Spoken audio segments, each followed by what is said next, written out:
Hi students, आज इस session में मैं आपको माइक्रोसॉफ्ट एक्सेल के होम टैब के बाकी ऑप्शन के बारे में बताऊंगी। इससे पहले वाले वीडियो में मैंने आपको होम टैब के अलाइनमेंट ग्रुप के बारे में बता दिया है। अब नेक्स्ट है हमारा नंबर फॉर्मेटिंग। नंबर में होता क्या है? नंबर में आप एक फॉर्मेटिंग दे सकते हैं। नंबर फॉर्मेटिंग के लिए आपको एक न्यू शीट ऐड करनी है। न्यू शीट ऐड करना मैंने इससे पहले वाले वीडियो में बता दिया है। अब नंबर के लिए पहले हम शीट को थोड़ा सा जूम कर लेते हैं। नंबर के लिए आपको नंबर फॉर्मेटिंग पर जाना है। यहाँ पर आपको अलग अलग तरह की फॉर्मेटिंग दिखाई दे रही होगी। नंबर फॉर्मेटिंग हो गया, करेंसी फॉर्मेटिंग हो गया, इस तरह से यहाँ पर अलग अलग फॉर्मेटिंग के ऑप्शंस दिए हुए हैं। जैसे मान लो मैंने यहाँ पर लिखा 10, तो ये 10 है क्या? रुपीज है, लीटर है, केजी है, क्या है? मान लो अगर हमने यहाँ पर कुछ ऐसा मेंशन किया कि 10 केजी, तो अब आपको क्या लगता है ये जो केजी है वो क्या है? ये इस 10 की यूनिट है।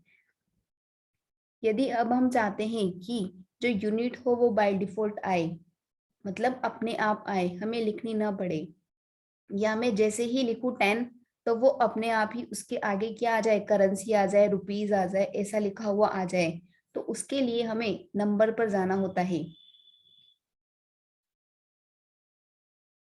मान लो जैसे मैंने यहाँ पर लिखा था 10, तो जैसे ही मैंने 10 को सेलेक्ट किया मैं नंबर पर गई। अब जो आपने यहाँ पर 10 लिखा वो अभी जनरल है। नेक्स्ट आता है नंबर फॉर्मेटिंग। नंबर फॉर्मेटिंग का मतलब होता है कि यदि आप न्यूमेरिक वैल्यू में काउंट करोगे तो उसके आगे क्या आ जाएगा? डबल जीरो आ जाएंगी। जैसे ही आपने नंबर फॉर्मेटिंग सेलेक्ट किया, इस 10 के आगे डबल जीरो आ गए। नेक्स्ट फॉर्मेटिंग है करेंसी फॉर्मेटिंग। जैसे ही आपने करेंसी पर क्लिक किया तो आपकी वैल्यूज के आगे रुपीज लिखा हुआ आ गया। नेक्स्ट फॉर्मेटिंग है अकाउंटिंग। जैसे ही आपने अकाउंटिंग सेलेक्ट किया तो अकाउंटिंग में आपका रुपीज आ गया। यहाँ पर डेट के दो फॉर्मेट दिए हुए हैं, पहला शॉर्ट डेट और दूसरा लॉन्ग डेट। शॉर्ट डेट को सेलेक्ट करने के लिए जैसे मान लो मैं कुछ भी सेल में कोई भी वैल्यू डाल देती हूँ और इस सेल को सेलेक्ट करके मैंने यहाँ पर फॉर्मेटिंग में क्या सेलेक्ट कर दिया? Short date. तो जैसे ही आप सेल में कुछ भी वैल्यू लिखोगे और उस वैल्यू को सेलेक्ट करके आप उसका जो फॉर्मेट है वो डेट सेलेक्ट करोगे, तो यहाँ पर आप देखोगे कि जो आपकी वैल्यू थी वो डेट में कन्वर्ट हो जाएगी। इसी तरह से आप यहाँ पर कुछ भी वैल्यू डालते हैं और उस वैल्यू को सेलेक्ट करके आप नंबर फॉर्मेटिंग पर जाकर लॉन्ग डेट पर क्लिक करेंगे तो अब आप देखेंगे कि जो आपकी डेट का फॉर्मेट है वो एक लॉन्ग डेट के फॉर्म में आ गया है। इस तरह से यहाँ पर अलग अलग अलग तरह के फॉर्मेट्स दिए हुए हैं। इसी तरह से यहाँ पर टाइम का फॉर्मेट दिया हुआ है।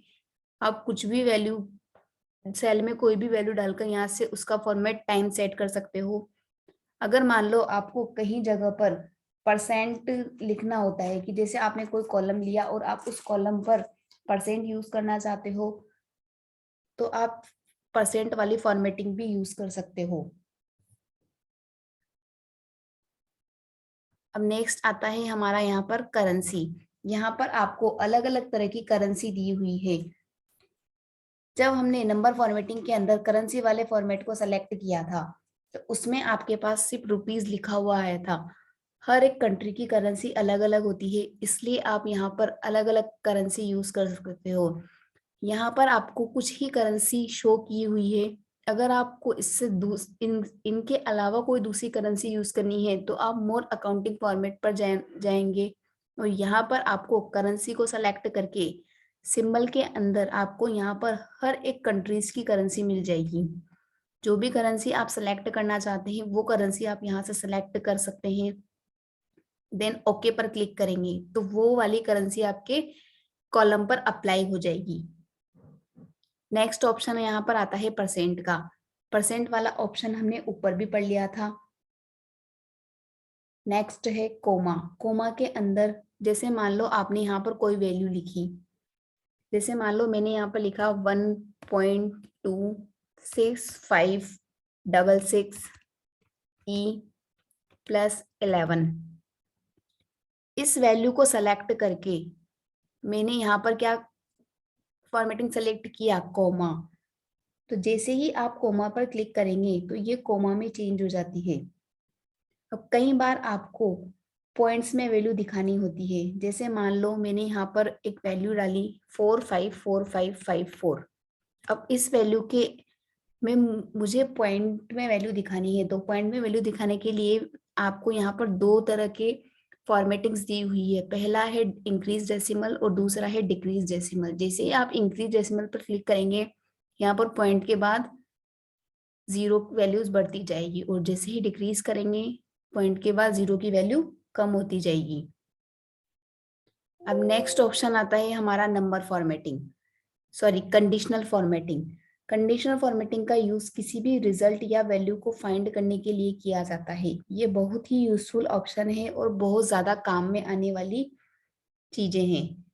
जैसे मान लो यहाँ पर हमारी टेबल है स्टूडेंट का रिजल्ट। इसके पहले वाले उसमें हमने एक टेबल बनाई थी। इस टेबल के अंदर मान लो ये जो टेबल है आपकी, ये जो टेबल है ये एक स्टूडेंट का रिजल्ट है। तो अब यहाँ पर हम टोटल वाला कॉलम भी निकाल लेते हैं। टोटल के लिए आपको ये वाले मार्क्स सेलेक्ट करने हैं और ऑटो सम पर जाकर यहाँ से आपको सम पर क्लिक करना है। तो अब आप देखेंगे कि यहाँ से उस स्टूडेंट का टोटल निकल कर आ गया है। अब आपको इस पॉइंट को नीचे तक ड्रैग करना है, तो सारे स्टूडेंट के मार्क्स के टोटल निकल कर आ जाएंगे।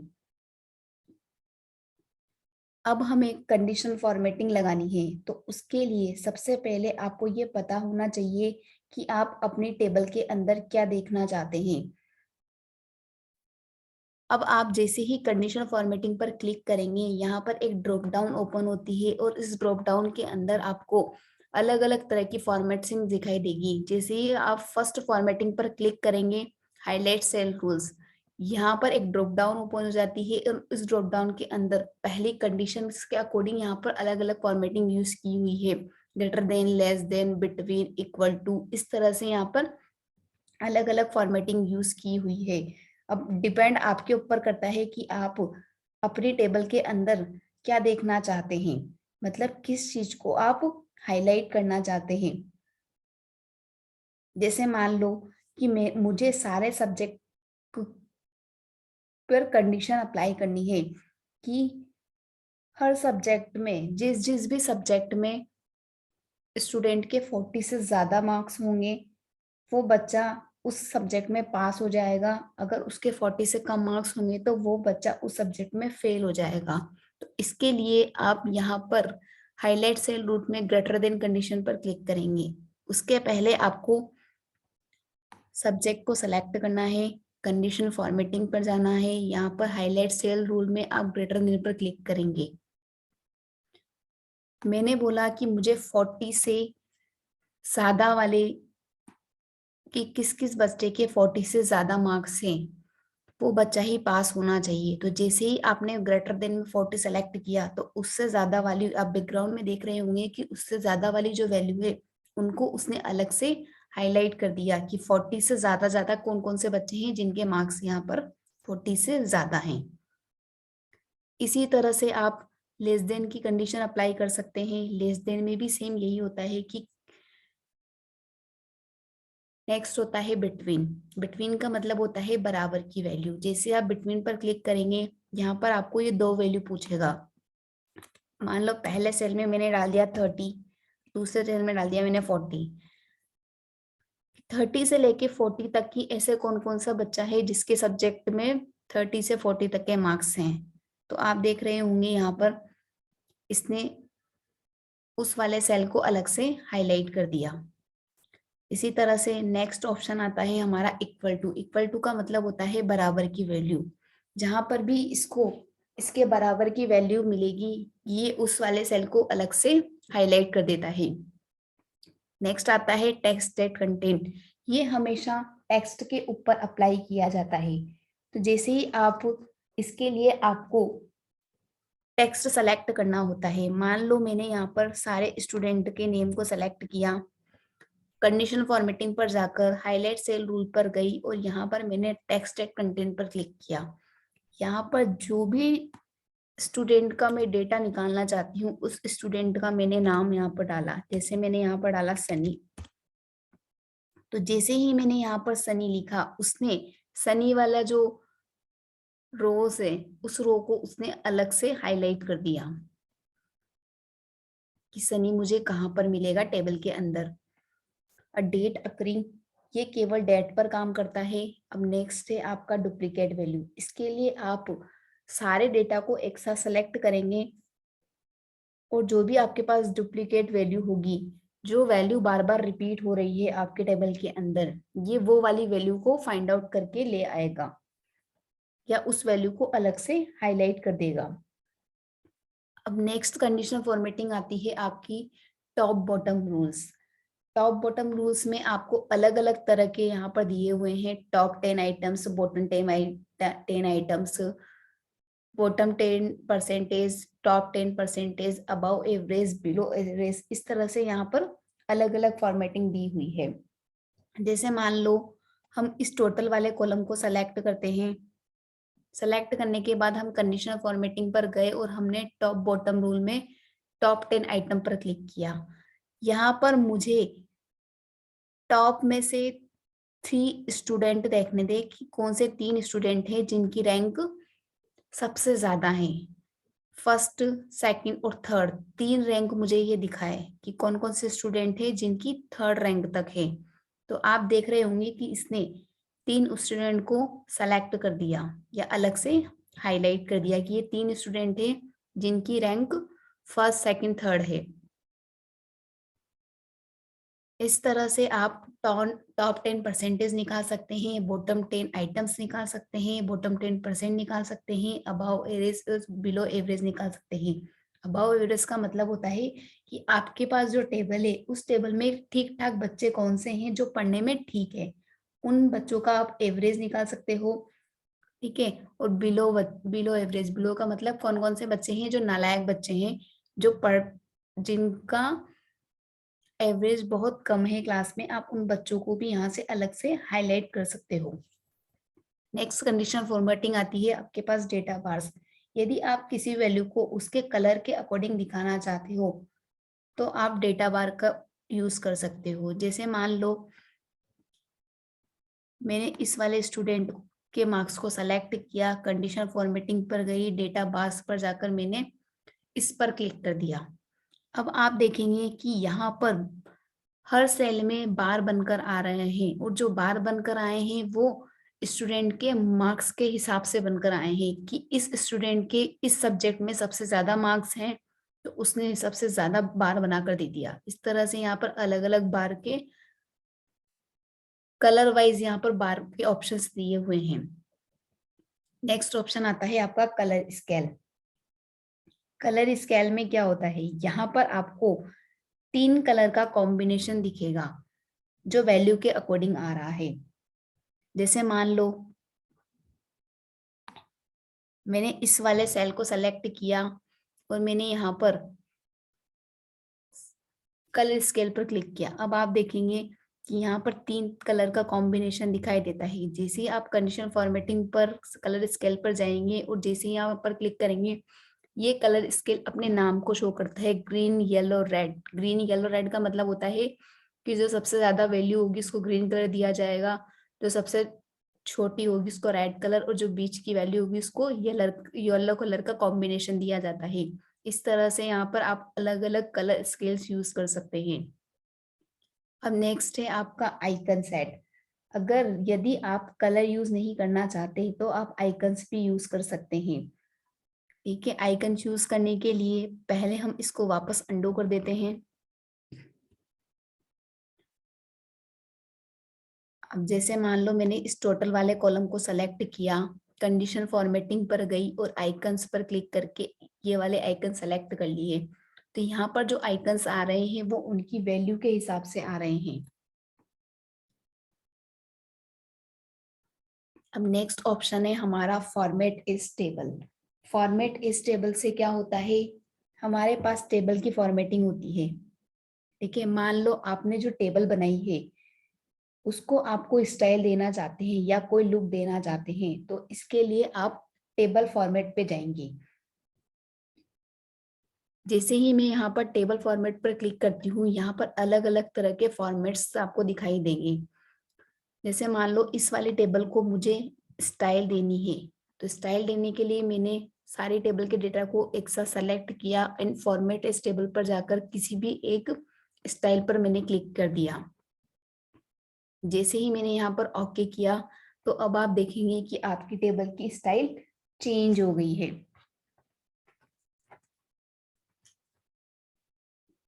नेक्स्ट है आपका सेल स्टाइल। सेल स्टाइल के अंदर क्या होता है, अगर मान लो आप अपनी इच्छा से कोई स्टाइल लगाना चाहते हैं, तो आप सेल स्टाइल ऑप्शन का यूज कर सकते हैं। यहाँ पर अलग अलग तरह की स्टाइल दी हुई है। वापस से मैं इस डेटा को अंडो कर देती हूँ। अब नेक्स्ट है हमारा सेल ग्रुप। इस सेल ग्रुप का यूज हम क्यों करते हैं, सेल से हम इंसर्ट, डिलीट आदि काम कर सकते हैं। अब सबसे पहले हम जानते हैं कि इंसर्ट में क्या होता है। जैसे आप इंसर्ट पर क्लिक करोगे, यहाँ पर आपको अलग अलग ऑप्शंस दिखाई देंगे। Insert cell, insert row, insert column, insert sheet. अब यहाँ पर इनके अंदर क्या होता है वो हम देख लेते हैं। सबसे पहला ऑप्शन आता है हमारे पास इंसर्ट सेल का। मान लो कि अगर आप कोई वैल्यू लिखना भूल गए, या कोई वैल्यू गलती से डिलीट हो गई है, या वो वैल्यू आगे की तरफ शिफ्ट हो गई है, तो आप वहां पर कोई वैल्यू डालना चाहते हैं, तो वो वैल्यू कैसे आएगी। तो उसके लिए आपको वहां पर एक खाली सेल चाहिए होगा। तो जब आप सेल इंसर्ट करोगे, तो वो आपसे पूछता है, जैसे मान लो कि मैंने यहाँ पर साहिल नाम का एक स्टूडेंट है, और मैं उसके हिंदी के मार्क्स डालना भूल गई, मतलब जो उसके इंग्लिश के मार्क्स थे,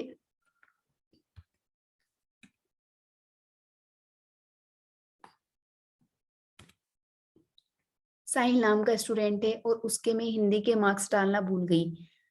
मैंने गलती से यहाँ पर उसके जो इंग्लिश के मार्क्स है वो हिंदी में डाल दिए, मैथ्स के जो मार्क्स है वो इंग्लिश में डाल दिए, सोशल साइंस के जो मार्क्स है वो मैथ्स में डाल दिए, और कंप्यूटर के जो मार्क्स है वो सोशल साइंस में डाल दिए। अब मुझे यहाँ पर उसके हिंदी के मार्क्स डालने हैं, तो हिंदी के मार्क्स डालने के लिए मैं यहाँ पर एक सेल ऐड करूंगी। तो सेल ऐड करने के लिए मुझे इंसर्ट वाले टैब पर जाना है और इंसर्ट सेल पर क्लिक करना है। जैसे ही आप इंसर्ट सेल पर क्लिक करेंगे, तो ये आपसे पूछेगा कि आप सेल को कहाँ इंसर्ट करना चाहते हैं। जैसे मान लो अगर आप सेल शिफ्ट राइट करेंगे, तो जो आपका डेटा है वो राइट की तरफ चला जाएगा, और जैसे ही आप डाउन पर क्लिक करेंगे, तो आपका जो डेटा है वो नीचे की तरफ शिफ्ट हो जाएगा। तो अभी मैंने यहाँ पर क्लिक किया सेल शिफ्ट सेल राइट। तो जैसे ही मैंने राइट पे शिफ्ट किया, यहाँ पर मेरे पास एक सेल ऐड होकर आ गया। अब मैं यहाँ पर उस स्टूडेंट के सब्जेक्ट के मार्क्स डाल सकती हूँ।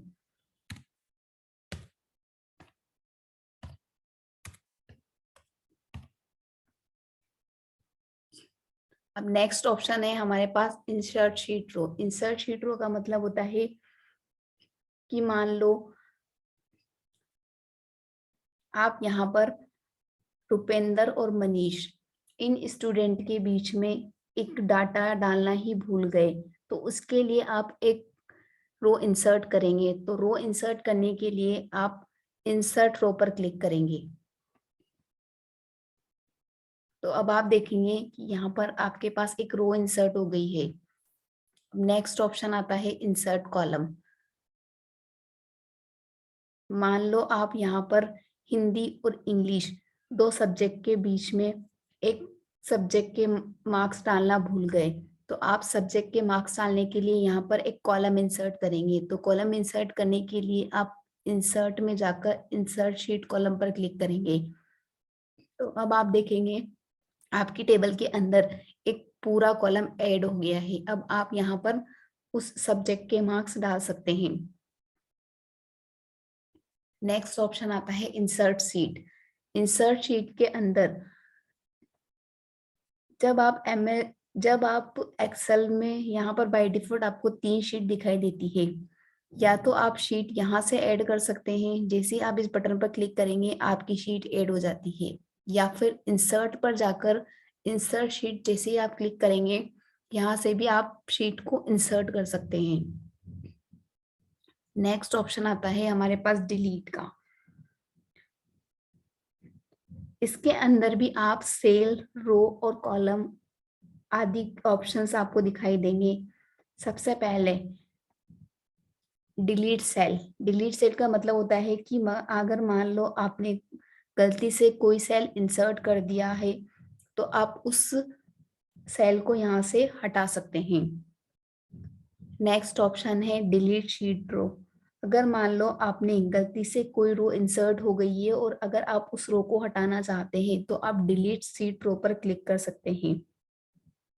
वैसे ही अगर आप गलती से कोई कॉलम अगर आपसे इंसर्ट हो गया है तो उस कॉलम को भी आप यहाँ से हटा सकते हैं। नेक्स्ट है डिलीट शीट। अगर आपने मल्टीपल शीट ऐड कर रखी है और आप उन शीट को हटाना चाहते हैं तो आप डिलीट शीट पर क्लिक कर सकते हैं। अब नेक्स्ट ऑप्शन आता है फॉर्मेट का। फॉर्मेट के लिए हम वापस से इस डेटा को अंडू कर लेते हैं। अब नेक्स्ट ऑप्शन है आपके पास फॉर्मेट का। फॉर्मेट के अंदर सबसे पहले आता है रो हाइट। यहां से आप रो की हाइट चेंज कर सकते हैं। जैसे मान लो आपने इस डेटा को सेलेक्ट किया और आप एक साथ उस रो की हाइट चेंज करना चाहते हैं तो आप फॉर्मेट पे जाएंगे, रो हाइट में क्लिक करेंगे और यहाँ पर आपको एक वैल्यू देनी होती है। तो एक साथ आपके पूरे डेटा की हाइट बढ़ जाएगी। नेक्स्ट ऑप्शन आता है ऑटो फिट रो हाइट। यहाँ पर आप मैन्युअली कोई साइज दे सकते हैं। जैसे ही आप ऑटो फिट रो हाइट पर क्लिक करेंगे आपका जो डेटा है वापस पहले के जैसा ही हो गया है। मतलब जैसे ही आप ऑटो फिट रो हाइट करते हैं तो आपकी टेक्स्ट के अकॉर्डिंग जो हाइट है वो चेंज हो जाती है। नेक्स्ट ऑप्शन आता है यहाँ पर कॉलम विड्थ का। यहाँ से आप कॉलम का विड्थ एक साथ चेंज कर सकते हैं और इसी तरह से अगर आपको आपके टेक्स्ट के अकॉर्डिंग कॉलम का विड्थ कम करना है तो आप जैसे ऑटो फिट कॉलम विड्थ पर क्लिक करेंगे आपका जो कॉलम का विड्थ है उसके टेक्स्ट के हिसाब से बड़ा या छोटा हो जाता है। नेक्स्ट ऑप्शन आता है हाइड और अनहाइड का।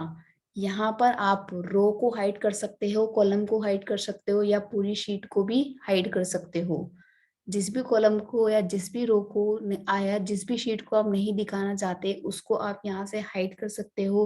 और कोई शीट अगर आपने हाइड की हुई है या कोई रो या कोई कॉलम किसी को हाइड किया हुआ है तो उसको आप यहाँ से वापस से अनहाइड भी कर सकते हैं।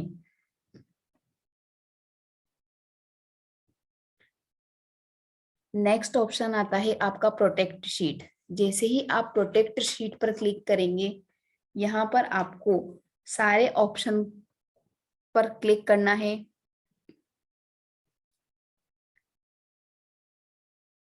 क्लिक करने के बाद आपको यहाँ पर एक पासवर्ड टाइप करना है। ओके पर क्लिक करके पासवर्ड को री एंटर करना है। फिर ओके पर आपको क्लिक करना है। अब आप देखेंगे कि आप यहाँ पर कुछ भी चेंज नहीं कर सकते हैं।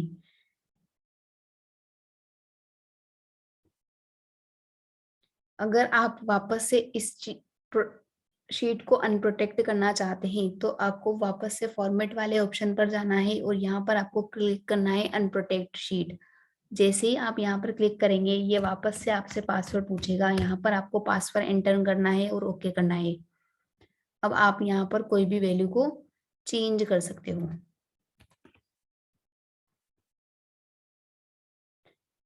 नेक्स्ट ऑप्शन है आपका ऑटो सम। ऑटो सम क्या होता है? इसके अंदर हमारे पास ऑप्शन दिए हुए हैं। जैसे आप इस पर क्लिक करोगे आप देखोगे यहाँ पर अलग अलग तरह के ऑप्शंस दिए हुए हैं। इसके अंदर हम विदाउट फॉर्मूला लगाए अपनी टेबल का टोटल निकाल सकते हैं, परसेंटेज निकाल सकते हैं, एवरेज निकाल सकते हैं। जैसे अभी हमने यहाँ पर टोटल वाले कॉलम पर निकाला था, टोटल वाले कॉलम पर हमने क्या किया था, सारे सब्जेक्ट को सेलेक्ट करके ऑटो सम पर जाकर और हमने सम पर क्लिक कर दिया था। तो यहाँ पर उस स्टूडेंट का सब्जेक्ट का टोटल निकल कर आ गया था। नेक्स्ट ऑप्शन है फिल। इसका यूज हम सेम डेटा को रखने के लिए किया जाता है।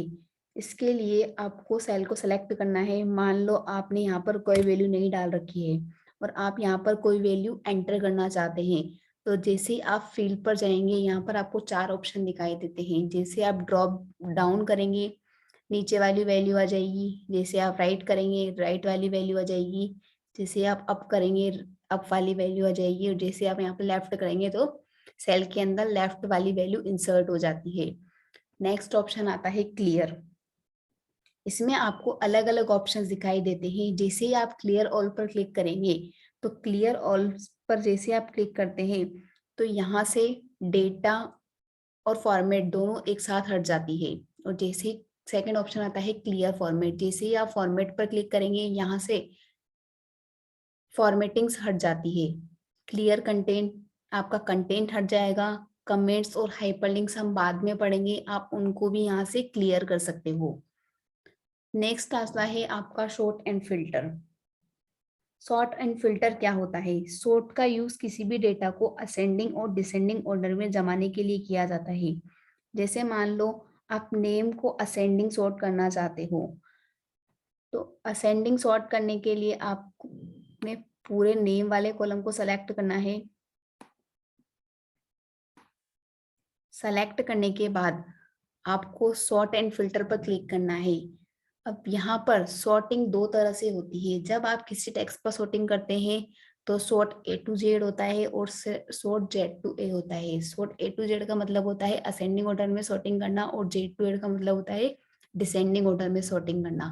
जैसे आप सॉर्ट ए टू जेड पर क्लिक करेंगे तो अब आप देखेंगे कि आपकी टेबल में जो सॉर्टिंग हुई वो कौन से ऑर्डर में हुई, असेंडिंग ऑर्डर में। मतलब अल्फाबेटिकली क्रम में डेटा आपका अरेंज हो गया। ए नाम वाले स्टूडेंट पहले आ गए, बी नाम वाले उसके बाद आएंगे। इस तरह से जो आपकी सॉर्टिंग हुई वो असेंडिंग ऑर्डर में हो गई। इसी तरह से आप किसी भी सब्जेक्ट की सॉर्टिंग भी कर सकते हैं। मान लो मैंने हिंदी वाले सब्जेक्ट को सेलेक्ट किया और सॉर्ट एंड फिल्टर पर क्लिक किया। जब भी आप किसी भी नंबर पर सॉर्टिंग यूज करोगे तो सॉर्टिंग यहाँ पर दो तरह से यूज होगी, सॉर्ट स्मॉलेस्ट टू लार्जेस्ट और सॉर्ट लार्जेस्ट टू स्मॉलेस्ट। मतलब जैसे ही आप लार्जेस्ट टू स्मॉलेस्ट करेंगे तो जो आपकी सॉर्टिंग होगी वो सबसे बड़ा नंबर पहले सॉर्ट होगा, फिर उससे छोटा होगा, सबसे छोटा सबसे लास्ट में होगा। नेक्स्ट ऑप्शन आता है आपका फिल्टर। फिल्टर का मतलब क्या होता है कि किसी भी डेटा में से आप पर्टिकुलर डेटा को दिखाना चाहते हैं तो उसके लिए आप फिल्टर का यूज कर सकते हैं। फिल्टर के लिए आपको उस डेटा को सेलेक्ट करना है।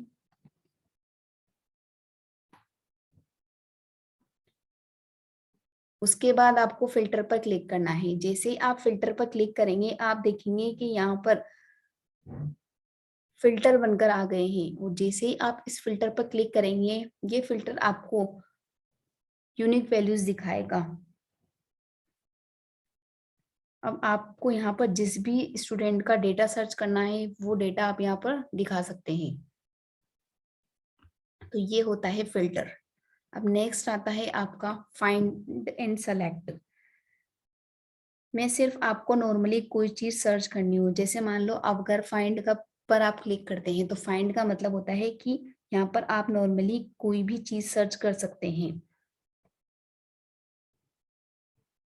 नेक्स्ट है रिप्लेस। जैसे आप रिप्लेस पर क्लिक करेंगे एक डायलॉग बॉक्स ओपन होता है। जो चीज आप फाइंड कर रहे हैं उसकी जगह अगर आप कोई दूसरी चीज रिप्लेस करना चाहते हैं तो वो आप यहाँ से कर सकते हैं। नेक्स्ट ऑप्शन है आपका गो टू। गो टू का मतलब होता है कि एक सेल से दूसरे सेल पर जाने के लिए आप गो टू का यूज करते हैं। नेक्स्ट है आपका फॉर्मूला, कि आपकी टेबल में कहाँ कहाँ पर फॉर्मूले लगे हुए हैं। अगर आपको उन फॉर्मूले को दिखाना चाहते हो जैसे ही मैंने फॉर्मूला पे क्लिक किया,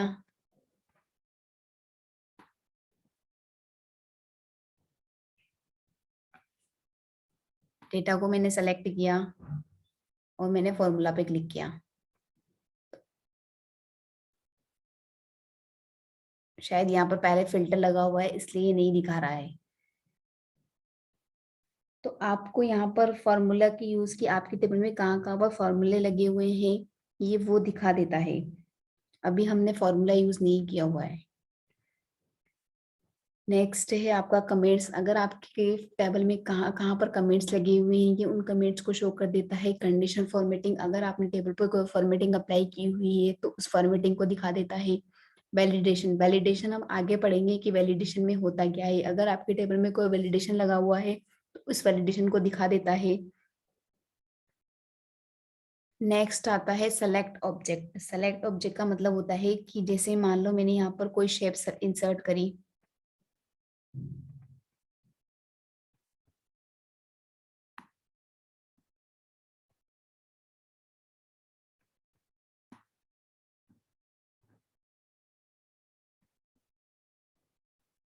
सेलेक्ट ऑब्जेक्ट,